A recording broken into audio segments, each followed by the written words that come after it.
Hi everyone! Today we are going to talk about what is energetic recharging and why it is important. Let's get into it. Hello again everyone! This is Berto and welcome to the channel where I share my journey as a shaman practitioner. And today we welcome back our very good friend, Suan! Hi, Hello! thank you for So, having me. Oh, yes, it's always a pleasure to have you here.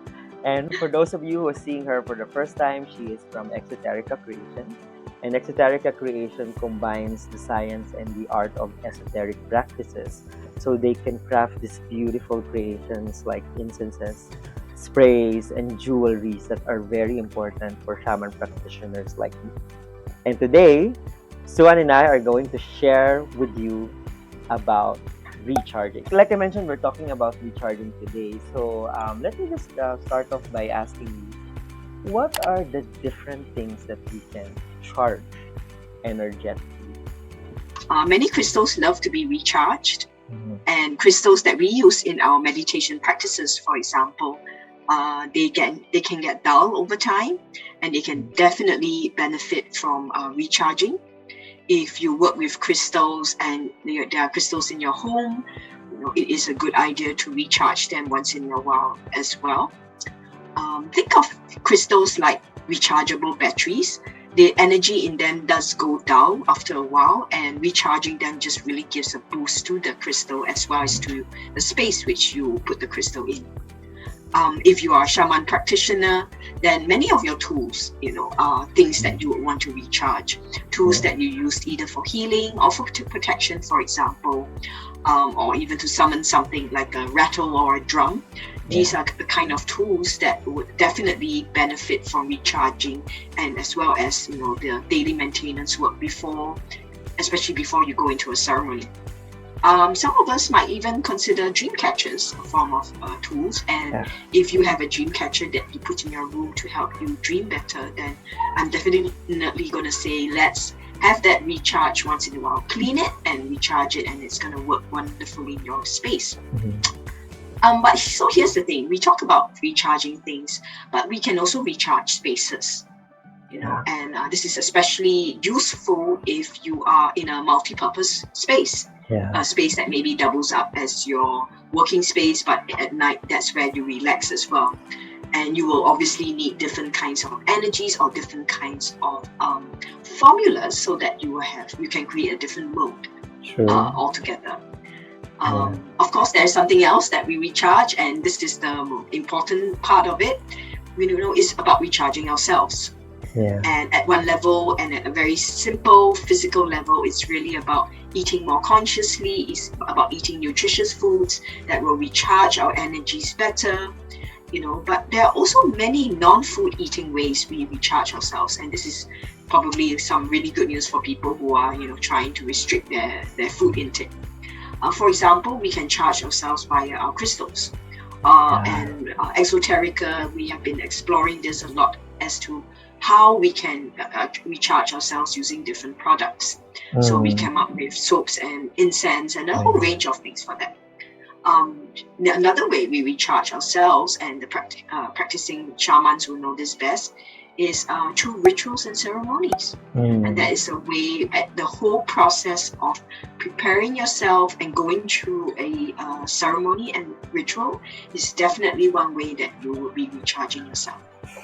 So the key point Definitely. is not just that there are many things that we can charge, but that alongside with charging, it is only optimal only if we also clean or cleanse the space.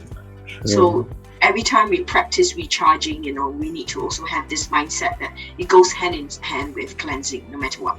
Cleanse first, then charge. So Yeah. that's basically the number one rule in recharging. I like what you said about um, it's not only about the variety, but also the fact that there is a quality to the recharging, you know. Mm. Because I think it's very easy to dismiss recharging as just like a battery where there's energy and there's only one direction that it goes, and you can actually shift it. And I think that's very important to highlight for modern people like us, because as cities grow, our spaces become smaller and smaller, like in Singapore. And more, do you need to learn this skill of how do you change the energy of the room? How to change our energy. And that is really, really like, because on top of that, our lives are becoming more complex, you know? And I really love the variety, the different practices that we can put into it so that ultimately I think we all want the same thing. And really to even change, when we talk about changing the energies of our room, a very basic thing to really start to learn is, how do we know when there is a change in the energy?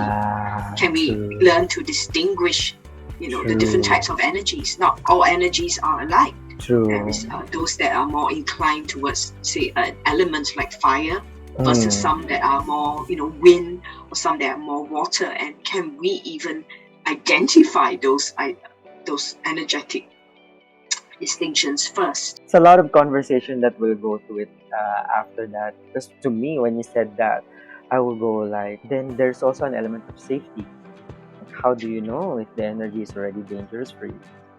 Any practice has a sense of a common sense that comes with it.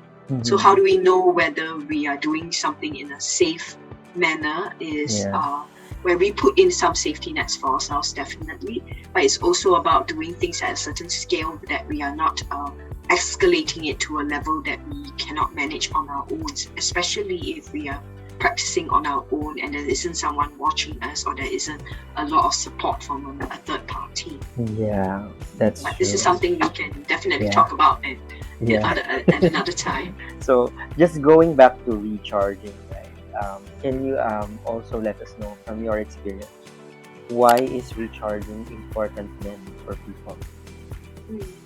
I just like to say for first up is there's this modern myth that is going around that recharging is very important because we live stressful lives, and hence the way to recharge is to engage in some downtime or some disconnection from your busy lifestyles, and Staycation. yes, and there's this whole entire get away from your life to recharge yourself phenomenon that is going around. True. And although I will say at some level it is always definitely useful to be in a different environment, but that isn't necessarily recharging. Sometimes that sometimes borders escaping the realities that we are not really facing.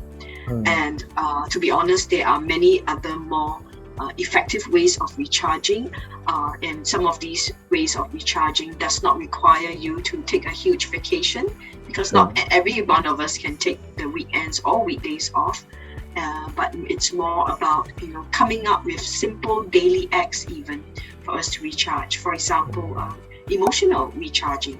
There's also, we can talk about intellectual kind of recharging, and these have been around for many different practices fall under these categories. But of course, over here in esoteric work, we are interested in energetic kind of charging, which is really about tapping into a source of energy that is intended for some particular purpose. Okay, so for example, when there are a special season change, or where there is a specific cosmic event, like summer solstice or harvest moon, it is about tapping into that kind of solar energy, or the moon energy, the lunar energy. And these give great opportunities to get charged up in those areas. And why is this important? Well, simply because there's a very close and direct relationship between recharging and creativity. And usually when we want to be creative, normally a creative state is achieved when we can perceive something different, or when we do something different. And putting ourselves in a ceremonial, for example, already creates this distinction for us, and hence those are usually great occasions for charging. The important thing there is you must also know what is the right type of recharging for your situation. And I like what you said, that there are options. We don't have to be stuck with a certain thing. It's really about different strokes for different people, and really having a range of tools and practices rather than just having maybe two. That's Or true. only knowing that, my only way to recharge is to go for a vacation. True. I mean, isn't life about having a variety of choices? So you mentioned a lot about the right time for the cosmic energies to actually align, and there's a certain appropriate way to recharge during those times. So can you tell us a little bit more about how and when should we recharge ourselves? Sure. So for this, unfortunately, the world doesn't wait for us. There are specific times when, say, for example, the sun and its position on the earth and in relation to the moon are in a certain formation, and it causes a certain surge in a certain kind of energies. So it happens a few times a year, and on these occasions, it is very useful if you are looking to recharge yourself with something different, to tap into these energies. So usually, this happens around the season changes. There's one around summer, which is the popular one called summer solstice, also known as the longest day on earth, where the sun is the strongest, and it really takes up the radiation factors at its highest peak, and you can really enjoy a very different kind of energy, for example, compared to harvest moon, which is where the opposite happens, and it is the alignment of the lunar's energy becomes something stronger, and it's at its strongest, and you would feel and experience the differences. The wonderful thing about all these cosmic events is it might come around just once a year, but it comes around. Yeah, of course, there are more rare ones that don't come around all the time. But the first thing we can do as a practitioner who is we are really looking to deepen our practice, then I'm going to suggest just starting with the seasonal change kind of events is a great way to put into your life a new kind of practice, to experience something different energetically. And many of these events, as long as you do it within the stipulated time, you can be anywhere on this planet. It's not specific to, for example, summer solstice is not specific to Stonehenge. That same sun you experience wherever you are in the world is the same sun. And I think that also ties up with what we practice as shamans, because it's really about recognizing that there is a bigger force around you. And in this case, in the context of recharging, how do you work with them such that they actually benefit you as well? Okay. So thanks again. That is really good discussion on recharging, Suan. Thank you, Fenton. Thank you. It's really good to have you around here. And for those of you viewers who want to check out what Exoterica Creations is, what they do, I will leave a link to the description below. And also, don't forget to like, comment, and subscribe to our videos so you can hear more about shamanic information and also anything about energies that we have here as our practice. Okay, so until we meet again, thanks a lot, guys, and see you in my next video. Bye.